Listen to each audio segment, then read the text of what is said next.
11 കാവിലമ്മ വന്നു നോക്കിയതാ. അതിൽ പെങ്ങൾ വരുന്നുണ്ട്. അവൾക്കൊടുത്ത് ഹോസ്പിറ്റലിൽ ജോലി ശരിയായിട്ടുണ്ട്. ജോലി ശരിയാക്കി തന്നത് ആരാണെന്ന് നാട്ടുകാർക്കൊക്കെ അറിയാം. അത്ര വലിയ ബന്ധങ്ങളിലേക്ക് പോണോ ശിവൻകുട്ടി? റേഷൻ കട മറന്ന് മണ്ണെണ്ണ വാങ്ങണോ?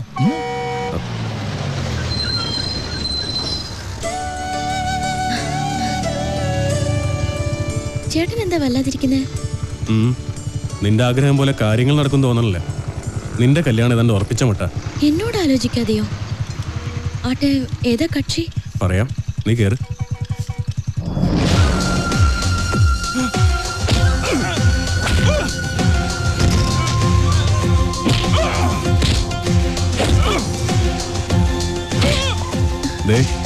ആ തല്ലുന്നവനാ നിന്റെ ചെറുക്കൻ.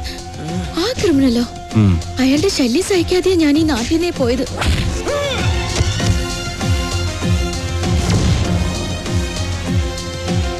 എല്ലാവരും കേൾക്കാൻ വേണ്ടി പറയാ, ഞാൻ കെട്ടാൻ പോണ പെണ്ണ ഇവള്.